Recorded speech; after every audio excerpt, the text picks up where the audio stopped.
Let's find out what the old man's up to tonight.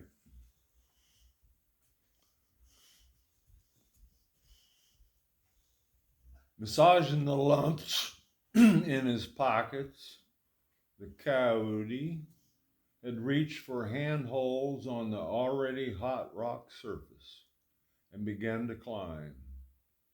He was hoping a quick look from a higher up would put him back on track, and he would be home tomorrow.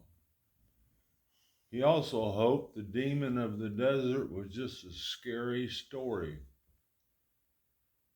told to children, and the noise he heard last night can be forgotten. Jesus, what are we really going to do if we find him? Asked Ramos. He carries a gun, and I'm sure he has left many bodies in the desert. There are two of us. He cannot shoot both of us if we're careful, answered Jesus. Look at me, brother, said Ramos.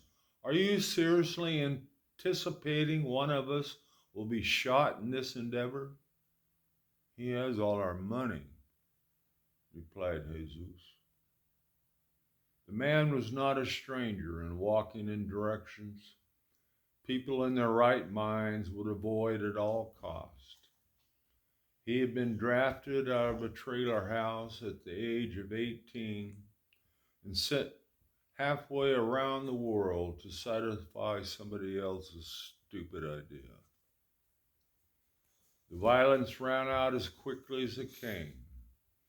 The smell of gunpowder and humans expelling their last wafted up into his face of the one man assigned to prevent a slaughter. All was gone. They called him shaman. He had an uncanny sense of caution, a high degree of disdain for army intelligence, willingness to skirt orders, and a fundamental hatred of war. He was in charge of these young men only because so many had died before him.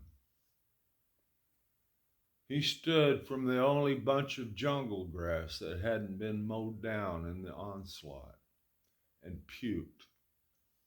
So many young lives for no reason. Only blackness followed. He stuck his M16 barrel first into the mud and crowned it with his splattered helmet.